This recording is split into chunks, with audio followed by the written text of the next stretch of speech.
अगर आप भी एक 12th स्टैंडर्ड के स्टूडेंट है तो इंग्लिश एग्जाम्स की प्रिपरेशन आप सभी ने भी जोरों शोरों से स्टार्ट कर दी होगी।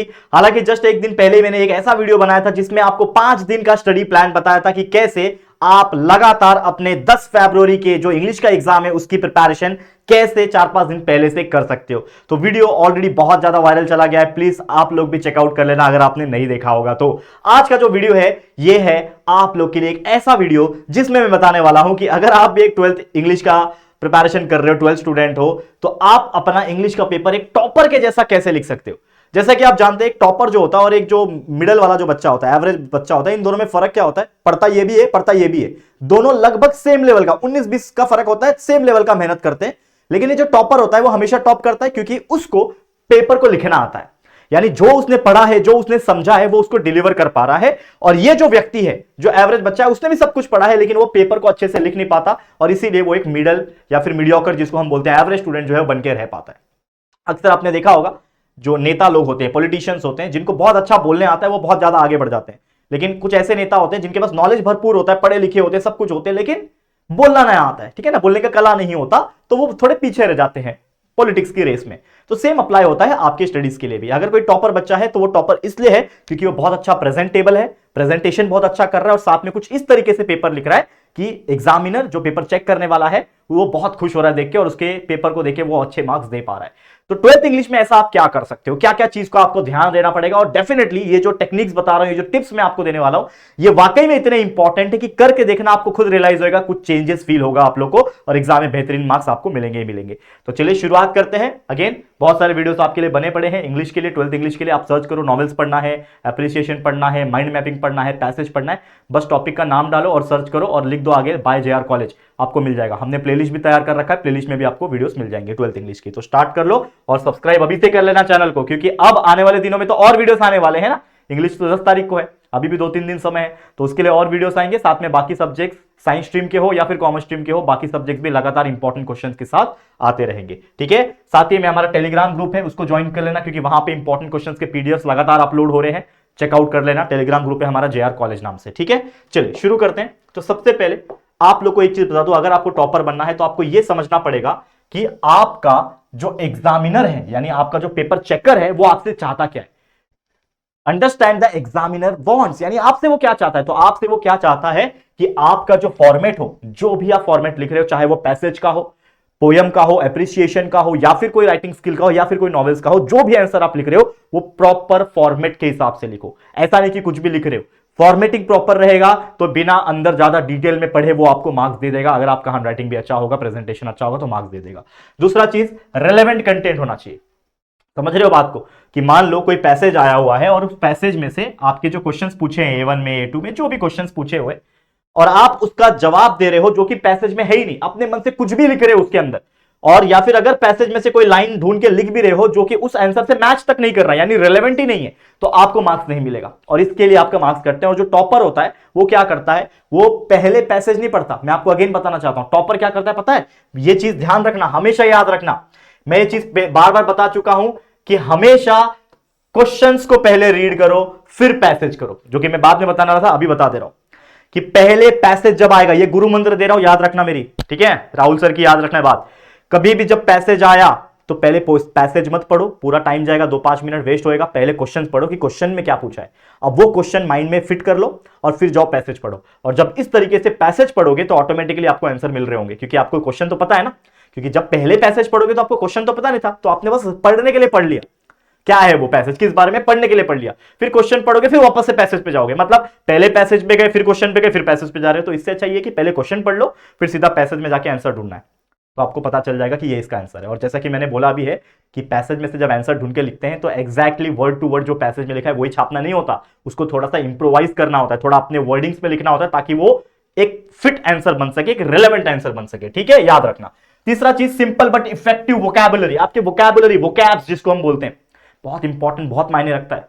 तो जो भी आपके वोकैबुलरी वाले क्वेश्चन आते हैं, खासकर A5 में आते हैं आई गेस, ठीक है, पर्सनल रिस्पॉन्स का क्वेश्चन आता है, ये सारे क्वेश्चंस बहुत जरूरी है।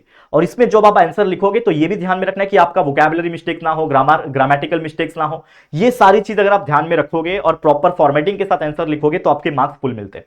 आपको पता है ना, फॉर्मेट तो ऑलरेडी पिछले वीडियो में बताया था, जो स्ट्रैटेजी वीडियो पिछला हमने दिया है उसमें ऑलरेडी मैंने फॉर्मेट बताया है। फिर भी यहां पे देख लो, यहां पे कि पहला ही जो क्वेश्चन होता है क्वेश्चन नंबर 1A, जिसमें 6 एक्टिविटी बेस्ड क्वेश्चन पूछता है, इसमें आपका A5 डुएज डायरेक्टेड और A6 वोकैबुलरी पूछता है, जिसमें आपको मीनिंग, एंटोनिम, सिनोनिम पूछता है। तो बहुत सारे ऐसे मीनिंग्स होते हैं, एंटोनिम्स होते हैं यानी अपोजिट, सिनोनिम्स यानी सेम मीनिंग वर्ड जो होते हैं वो आपके पैसेज में ही दिए होते हैं, तो आपको वो पहचानने आना चाहिए, ठीक है, कि कौन सा ऐसा मीनिंग है और ये जो क्वेश्चन पूछा है इन दोनों का मीनिंग सेम है। क्योंकि आपको ये नहीं बोला रहेगा कि इसका मीनिंग ये है, आपको एक वर्ड दिया रहेगा और बोलेगा कि इसका मीनिंग बताओ। जैसे एग्जांपल के तौर पे हम देखते हैं यहां पे, ठीक है, लेट्स से यहां पे देखो ऐसा कुछ क्वेश्चन आता है, देखो यहां पे मैं आपको ये बताऊंगा आगे भी, लेकिन ये भी देखो, find out words from the passage which mean. तो आपको एक क्वेश्चन आ गया और आपको बोलेगा रेमिनिसेंस का मतलब बताओ। तो पहली बात तो रेमिनिसेंस का मतलब आपको पता होना चाहिए, और नहीं पता है तो पैसेज में क्या ढूंढोगे कि रेमिनिसेंस का मतलब क्या है। तो इस केस में क्या करना है, सोचो, जब आप पैसेज रीड कर रहे हो तो जो वर्डिंग्स होते हैं, जो स्टेटमेंट होते हैं, उसको समझो कि ये जो रेमिनिसेंस वर्ड है ये किससे कनेक्ट कर रहा है, ये क्या दर्शाने की कोशिश कर रहा है, वो किसी व्यक्ति का मेमोरी दर्शा रहा है। तो आपने आंसर क्या लिख दिया, मेमोरी। मान लो एक क्वेश्चन आया जिसका मीनिंग आपको पूछा है एक्सेलरेशन, ठीक है ना, क्या बोल रहा है, एक्सेलरेशन। अब एक्सेलरेशन का मतलब क्या होता है, अब आप जब वर्ड देखोगे तो नहीं समझ में आएगा, क्योंकि यार आप तो कोई बहुत बड़े लीजेंड तो हो नहीं इंग्लिश के कि आपको सब मतलब पता हो, डिक्शनरी तो हो नहीं आप, ठीक है ना, तो आपके पास उतना नहीं है कि भाई मेरे को सब डिक्शनरी के सब वर्ड्स पता है। तो आप क्या करोगे, ये एक्सेलरेशन जहां लिखा है उसके आसपास के सेंटेंसेस पढ़ोगे और उससे आपको मीनिंग समझ में आएगा कि अच्छा ये इस बारे में दिया है। तो आपको समझेगा कि अच्छा एक्सेलरेशन का मतलब है, वहां पे एक वर्ड रहेगा एक्सटेसी, और एक्सटेसी का मीनिंग होता है feeling of state of great happiness, यानी जब हम बहुत ज्यादा खुश होते हैं, हैप्पीनेस आता है, तो ये लिखते हैं। तो ये जस्ट एक एग्जांपल के लिए दे रहा हूं, बाकी और कुछ नहीं, ठीक है। तो हमारा मुद्दा क्या है कि आपको मैं बताऊं कि टॉपर कैसे पेपर लिखता है, ताकि आपका मार्क्स इंप्रूव हो जाए 12th इंग्लिश में, जो गलतियां होती है वो ना हो। तो पहले क्या बोला कि करेक्ट फॉर्मेट होना चाहिए, रिलेवेंट कंटेंट होना चाहिए, प्रॉपर वर्ड टू वर्ड एकदम मैच करके लिखना है, थोड़ा ओन वर्ड में लिखना है, और जैसे मैंने बोला वोकैबुलरी, जो आपका A5 A6 क्वेश्चन आता है वोकैबुलरी पे आपको ध्यान देना है। इसके अलावा नीट प्रेजेंटेशन, जो कि मैंने आपको बहुत बार बोला हुआ है, आपका पेपर जब आप क्वेश्चन पेपर में से आंसर शीट में आंसर लिखते हो तो प्रॉपर स्पेसिंग होना चाहिए, नीट हैंडराइटिंग होनी चाहिए, ब्लू पेन का इस्तेमाल करो, अच्छा हल्का मस्त बॉल पेन होता है, अच्छा हैंडराइटिंग जिससे निकले, हैंडराइटिंग प्रैक्टिस पहले करके रख लो, लाइन जहां पे खींचना है लाइन खींच लो, वहां पे स्पेसिंग दे दो, ये सारा चीज प्रेजेंटेशन के अंदर आता है, जो कि मैंने आपको ऑलरेडी यहां पे लिख के बताया हुआ है कि प्रॉपर स्पेस देना, कि आप कोई वर्डिंग्स लिख रहे, कोई पैराग्राफ लिख रहे हो तो ऐसा नहीं भर भर के पैराग्राफ लिख दिया, बहुत गंदा दिख रहा है दिखने में, प्रॉपर पैराग्राफ बनाओ, या फिर बुलेट पॉइंट्स बना सकते हो, बुलेट पॉइंट्स नहीं जरूरी है इंग्लिश में, तो पैराग्राफ बनाओ, कोई दिक्कत की बात नहीं है, लेकिन जब पैराग्राफ चेंज करोगे तो प्रॉपर फॉर्मेटिंग के साथ करो, फिर नया पैराग्राफ चेंज करो प्रॉपर फॉर्मेटिंग के साथ करो, तो ये दिखने में बहुत सुंदर दिखता है। तीसरा, अंडरलाइन कीवर्ड्स, जो भी आपको लगता है कि यार ये इंपॉर्टेंट लाइन मैंने लिखा है किसी भी चीज में, उसको हाईलाइट कर दो, पेंसिल से कर लो, पेन से कर लो, कोई फर्क नहीं पड़ता, आप कर लो, अंडरलाइन कर लो, ठीक है ना। जब भी न्यू आंसर लिखोगे तो न्यू लाइन में लिखना, ऐसा नहीं कि भाई नया क्वेश्चन आ रहा है, जगह ज्यादा छोड़ा नहीं उसी में कंटिन्यू कर रहे हो, नहीं, नया क्वेश्चन तो पूरा चेंज करना है, क्वेश्चन 1 क्वेश्चन 2 अलग पेज में होंगे, क्वेश्चन 1 के सब क्वेश्चन है A1 A2 वो सेम पेज में आएंगे, चलेगा, लेकिन क्वेश्चन 1 क्वेश्चन 2 अलग अलग पेज में होना चाहिए। ये ऑलरेडी मैंने 10वीं में भी शायद आपको बताया होगा, अगर आपको याद है तो अच्छी बात है, ठीक है। नीट एंड क्लीन हैंडराइटिंग होनी चाहिए। तो ये तो बहुत बेसिक बात कर ली, अब थोड़ा सा डिटेल में घुसते हैं। जैसे मैंने बताया पैसेज के बारे में, तो पैसेज में मैंने क्या बोला कि सबसे पहले कोई क्वेश्चन पेपर में से देख के जो क्वेश्चन अटेम्प्ट करोगे वो करोगे आप पैसेज। बहुत सारे ऐसे व्यक्ति होते हैं जो आपको बताते हैं कि बेटा ना पहले राइटिंग स्किल अटेम्प्ट करो, क्योंकि कोई ऑर्डर फिक्स नहीं होता। आपको पता है ना कि क्वेश्चन नंबर 1 जो होता है वो आपका क्या आता है, पैसेज आता है, सीन पैसेज। क्वेश्चन नंबर 2 जो आता है, कहां गया भाई, दिखाओ, मैं यहां पे दिखाता हूं, एक सेकेंड। क्वेश्चन नंबर 2 जो होता है वो क्या आता है, अनसीन पैसेज। फिर क्वेश्चन नंबर 3 जो आता है वो क्या आता है बच्चा, पोयम आता है, करेक्ट है, कहां गया, क्वेश्चन नंबर 3 जो आता है वो आपका सीन पोयम आता है, जिसमें आपको एप्रिसिएशन भी पूछ लेता है, ठीक है ना। इसके बाद क्वेश्चन नंबर 4 जो आता है वो क्या आता है, आपका राइटिंग स्किल आता है। इतने सारे टाइप के राइटिंग स्किल होते हैं, ऑलरेडी मैंने एक्सप्लेन कर रखा है। और इसके अलावा जो क्वेश्चन नंबर 5 होता है, आखिरी क्वेश्चन जो होता है आपका, वो नॉवेल आता है। तो बहुत सारे ऐसे व्यक्ति आपको मिलेंगे, कुछ टीचर्स भी आपको मिलेंगे जो क्या बोलते हैं, पहले राइटिंग स्किल जो है वो अटेम्प्ट करो। इससे क्या होता है कि आप प्रॉपर तरीके से लिख पाते हो। लेकिन मैं आपको सजेशन क्या दूंगा, मेरा सजेशन ये है कि बच्चा पहले राइटिंग स्किल मत लिखो। अगर पहले ही आप क्वेश्चन नंबर 1 में मान लो, मतलब पहला ही क्वेश्चन जो क्वेश्चन नंबर 5 आप अटेम्प्ट कर लो, मान लो कौन सा है, 4 है, question number 4 writing skill attempt कर रहे हो, तो राइटिंग स्किल इंसान ना बहुत सोच सोच के लिखता है, क्योंकि वो इमेजिनरी थिंग्स होते हैं, स्पीच हो गया, ऐसे हो गया, फिर जो भी चीज, कंपेयरिंग हो गया, ये सारी चीज हम सोच के लिखते हैं, लेटर राइटिंग हो गया, तो सोचने में समय लगता है, और सोचने में समय लगता है, और साथ साथ हम बहुत बड़ा चढ़ा के लिखते हैं स्टार्टिंग में, क्योंकि फ्रेश दिमाग होता है, एनर्जेटिक होते हैं। तो आपका लगभग 3 घंटे में से 1.5 घंटे का टाइम आप स्टार्टिंग में ही क्वेश्चन नंबर 5 में जो शुरुआत में ही पहले कर लोगे वो वेस्ट हो जाएगा। तो मेरा सजेशन क्या है, don't go on writing skill, सबसे पहला क्वेश्चन नंबर 1 ही करना जो कि पैसेज होगा। दूसरा क्वेश्चन नंबर 2 करना unseen passage. Question number 3 poem. Question 4 फिर राइटिंग स्किल एंड क्वेश्चन 5, यानी कहने का मतलब क्या कि प्रॉपर जो ऑर्डर का क्वेश्चन आया हुआ है क्वेश्चन पेपर में उसी ऑर्डर में लिखना, दिखने में अच्छा लगेगा, प्रेजेंटेशन अच्छा लगेगा और प्रॉपर टाइम के हिसाब से रहेगा, तभी तो वो डिजाइन किया गया है ना क्वेश्चन पेपर वैसा, समझ रहे हो? तो दिमाग मत लगाना। अब जैसे पैसेज का मैंने आपको गुरु मंत्र बता दिया कि पहले क्वेश्चंस को समझो क्या पूछा है, फिर पैसेज में जाओ और उसके हिसाब से आंसर्स को ढूंढो, और जब आंसर मिल जाएगा तो प्रॉपर एकदम word to word copy paste मत करके आ जाना वहां पे पैसेज में से आंसर A1 A2 A3 इसकी बात कर रहा हूं मैं। प्रॉपर तरीके से उसको समझो, थोड़े अपने वर्डिंग्स घुसाओ, ग्रामर घुसाओ कि ताकि वो मीनिंग बन सके उसका, और फिर उसका आंसर लिखो A2 A3 A4 जो भी क्वेश्चन होगा उसमें। समझ में आया? फिर जो आपका पर्सनल रिस्पांस का क्वेश्चन आता है उसको इस प्रकार से देना है कि आप उसके जगह पे होते तो क्या करते, तो आपको पर्सनल रिस्पांस भी पर्सनल रिस्पांस के तौर पे देना है, ऐसा नहीं बताना है किसी और का एग्जांपल, अपना एग्जांपल बताना है, और उसमें कोशिश करना है कि ग्रामेटिकल मिस्टेक ना के बराबर हो, कम से कम हो, तो वो चीज आपको एक काम करना है इसके अंदर।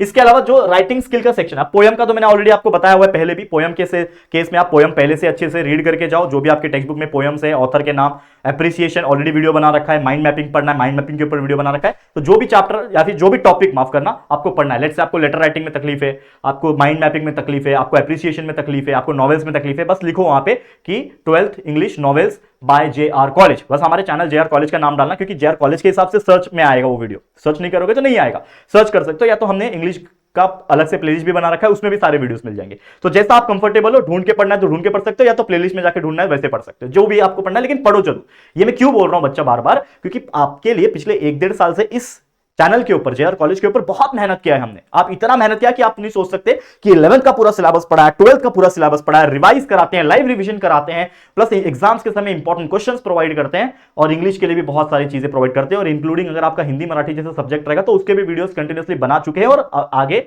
एग्जाम्स जब स्टार्ट हो जाएंगे उस दौरान भी बनाने वाले हैं। अब राइटिंग स्किल की बात कर लूं तो हमेशा याद रखना सीक्वेंस में ही करना, यानी जो ऑर्डर है, जैसे कि अगर मैं राइटिंग स्किल पे आ जाऊं, कौन सा है, क्वेश्चन नंबर 4 है हमारा, तो क्वेश्चन नंबर 4 किधर गया, एक सेकंड रुक जाओ, ये रहा क्वेश्चन नंबर 4। तो प्रॉपर ऑर्डर सीक्वेंस जो रहेगा, पहला क्या है, drafting virtual message, group discussion या फिर स्टेटमेंट ऑफ पर्पस, जिसमें से क्या अटेम्प्ट करोगे आपकी मर्जी, लेकिन मैंने आपको बताया था जीडी कर सकते हो या फिर वर्चुअल मैसेज, जो आपको इजी लगे वो आप कर सकते हो। मेरा रिकमेंडेशन हमेशा रहता है वर्चुअल मैसेज, बहुत इजी लगता है। ईमेल, रिपोर्ट राइटिंग, इंटरव्यू में मैं ईमेल पे जा सकता हूं, रिपोर्ट राइटिंग जा सकता हूं, इसमें बहुत अच्छे चांस होते हैं। सेकंड ये लिखना, फिर थर्ड स्पीच लिखना, ये तो मेरा फेवरेट है, या फिर एक्सपेंशन ऑफ आइडिया, जो भी आपको लिखना है लिख सकते हो। रिव्यू, ब्लॉग अपील में मैं रिव्यू लिखता हूं या फिर ब्लॉग लिखता हूं, तो इस हिसाब से आप लिख सकते हो। और प्रॉपर देखो 4-4 मार्क्स की चीजें हैं, तो प्रॉपर उसका फॉर्मेट समझो पहले कि क्या करना है, कितने मार्क्स के लिए क्या आता है, ये चीज माइंड में रहेगा, उसके हिसाब से लिखना। बहुत ज्यादा लंबे लंबे आंसर फेकारी करके ना मतलब ना कि 2 पेज लिख के आ, और तेरे भाई ने ऐसे तो 8 पेज का लिख के रहा है, क्या जरूरत है लिखने की, 4 मार्क्स का पूछा है यार, 100 वर्ड्स का लिखना होता है, 100 to 120 वर्ड्स आई गेस रहते हैं, वो देख चेक कर लेना कितने वर्ड्स है, 100 पेज, अगर 100 वर्ड पूछा मतलब आपका एक पेज बहुत हो गया, 100 to 120 वर्ड आपका एक पेज बहुत हो गया, तो इस हिसाब से लिखना है। और उसमें बकवास लिख के नहीं आना है, कोशिश करना है अच्छे स्लोगन्स यूज करो, जो देखो यहां पे मैंने आपको लिख के दिखाया हुआ है, कहां गया, ठीक है, अच्छे स्लोगन्स यूज करना है, यानी आपको फॉर्मेट तो चेंज करना ही नहीं है, यानी जो फॉर्मेट है, जैसे ईमेल राइटिंग का जो फॉर्मेट है उसके हिसाब से लिखना है, स्पीच राइटिंग का फॉर्मेट जो है उसके हिसाब से लिखना है, एस्से लिखने का जो पैराग्राफ का फॉर्मेट है वैसे ही लिखना है, कुछ भी मत करके आप बुलेट पॉइंट्स मत बना के आना एस्से में, वो गलत हो जाएगा फिर। तो जो जिसका फॉर्मेट है, कंपेयरिंग का जो फॉर्मेट है, ठीक है ना, वर्चुअल मैसेज का जो फॉर्मेट है, उसके हिसाब से फॉर्मेटिंग के हिसाब से करके आना। अब पैराग्राफ जो होंगे आपके, चाहे वो किसी में भी आप कर रहे हो, चाहे आपका ये हो एस्से हो या फिर कोई और चीज हो, या फिर जो आप ईमेल लिख रहे हो, इसमें एक चीज आपके माइंड में होना चाहिए कि आप बहुत लेंथी पैराग्राफ नहीं लिखोगे। जैसा मैंने आपको पहले भी बताया कि आप जब लेंथी पैराग्राफ लिखते हो तो बहुत ज्यादा वो गंदा दिखता भी है, और प्लस वो उतना समय होता नहीं है कि वो पूरा पूरा पढ़ेगा। अगर आपके शॉर्ट एंड स्वीट जितना टॉपिक पूछा है उसके हिसाब से आपने कट टू कट चीजें लिखी हुई है, ग्रामेटिकल मिस्टेक कम से कम होगा, तो आपको फुल मार्क्स मिल जाएगा। वो ज्यादा अंदर रीड भी नहीं करेगा, सुपरवाइजर यानी जो चेक करने वाले मॉडरेटर है वो चेक नहीं करेंगे ज्यादा। इसमें कोट्स का, स्लोगन का, 10वीं में भी मैं बहुत बार बोलता हूं कि जितना मुहावरा स्लोगन्स डाल सकते हैं, कुछ चीज रिलेटेबल लगे, इन्वायरमेंट का कोई टॉपिक है लिख दिया, सेव इन्वायरमेंट, ठीक है ना, farmers life is very important, इस प्रकार की कुछ चीजें घुसाओ अंदर, जो ताकि पढ़ने में ऐसा लगे कि यार यार ये दूर दृष्टि वाला बच्चा है, ठीक है, बच्ची है, वो लिख रही है, दूर दृष्टि का सोच है इसको, तो वो आपका इंप्रेशन क्रिएट होगा, ऑरा क्रिएट होगा, बोलते ना ऑरा, अपने लैंग्वेज में मीम चल रहा है आजकल। तो स्टार्टिंग से ही ऐसा कुछ ऑरा बना के चलना, हैंडराइटिंग के साथ, प्रेजेंटेशन के साथ, सब कुछ के साथ। देखो 70 में से आपके आराम से 60 प्लस मार्क्स आ जाएंगे, 80 में से माफ करना है, 60 प्लस मार्क्स आ जाएंगे आपके इंग्लिश के पेपर में, और 20 में से वहां तो मिलते ही है यार, 17, 18, 19 तो मिल ही जाते हैं, मतलब कुल मिला के 80 मार्क्स तो आ जाएंगे। लेकिन अगर आप थोड़ा और मेहनत करोगे तो भाई आउट ऑफ 100 आराम से हर बच्चा 85 to 90 मार्क्स भी स्कोर करता है इंग्लिश जैसे सब्जेक्ट में। समझ में आया? क्लियर है? हाँ, अब सबसे इंपॉर्टेंट चीज टाइम मैनेजमेंट भी है। जैसे मैंने बोला कि शुरुआत में पैसेज करो, फिर seen passage, unseen passage, poem, उसके बाद तो ये भी ध्यान में रखना कि आपके पास घड़ी हो, नॉर्मल घड़ी पहन के जाना, और कोशिश करना कि हर का एक स्लॉट बना के रखा है आपने कि राइटिंग स्किल में भाई 1 घंटे से कम समय देना है, नॉवेल्स में लगभग 40 मिनट्स के आसपास समय देना, और बाकी जो समय बचा है फटाफट पैसेज, सीन पैसेज और पोयम में खत्म करना है। तो जो भी है वो उसके हिसाब से प्रैक्टिस करके लेना, और उसके लिए मैं हमेशा सजेस्ट करता हूं कि थोड़ा कोशिश करना प्रैक्टिस करने की। नॉवेल्स के लिए सजेशन हमेशा एक ही है, हमारे वीडियोस देख लो, 2-3 वीडियोस है, और भी वीडियोस लाऊंगा, टेंशन मत लो। लेकिन समरी कैरेक्टर जो भी आपके नॉवेल से टेक्स्ट बुक से रीड करके जाना, और कुछ पीवाईक्यू 2-3 साल का देख लेना, उन्हीं में से चीजें बनती है। लेकिन आपको नॉवेल्स के बारे में जानकारी होनी चाहिए, कैरेक्टर्स कौन कौन से है, उसके स्टोरी क्या है, समरी क्या है, वो क्या बताने की कोशिश कर रहा है, वो आपको पता होना चाहिए। अगर नहीं पता है तो फिर नहीं लिख पाओगे नॉवेल्स, बहुत जरूरी होता है। टिप्स क्या है? पीवाईक्यू थोड़ा प्रैक्टिस करना, थोड़ा ग्रामर अच्छा करने की कोशिश करो, और मिस्टेक्स को अवॉइड करो। जो जितना कटवट होता है वो कम से कम कट वगैरह करो, ठीक है। पेपर जितना साफ सुथरा क्लीन नीट दिखेगा, बेहतरीन मार्क्स मिल जाएंगे, डोंट वरी। तो अच्छे से पेपर खत्म करना, टाइम मैनेजमेंट का ध्यान रखना। All the very best. अभी आने वाले दिनों में और भी कंटिन्यूस वीडियोस में लाने वाला हूं इंग्लिश के लिए, तो आप बस बने रहना, इस चैनल को अभी से सब्सक्राइब करके रख लो ताकि बहुत सारे वीडियोस आपको मिलेंगे। आज के लिए इतना ही, उम्मीद करता हूं ये वीडियो आपके लिए हेल्पफुल रहा होगा। अगर ये वीडियो अच्छा लगा है, हेल्पफुल रहा है, तो प्लीज दिल से इस वीडियो को लाइक करना है, शेयर करना अपने सभी दोस्तों के साथ, और पहली बार चैनल पे आए हो ना तो चैनल को सब्सक्राइब जरूर से करना, बहुत मेहनत कर रहे हैं आपके लिए। तो प्लीज सब्सक्राइब आवर चैनल और बेल आइकन को ऑल पे सेट कर लो ताकि वीडियोस की नोटिफिकेशन आपको मिलती रहेगी, ठीक है फ्रेंड्स। चलो फिर जल्दी मुलाकात होगी आपके साथ किसी और नए वीडियो में, तब तक के लिए thank you and good bye.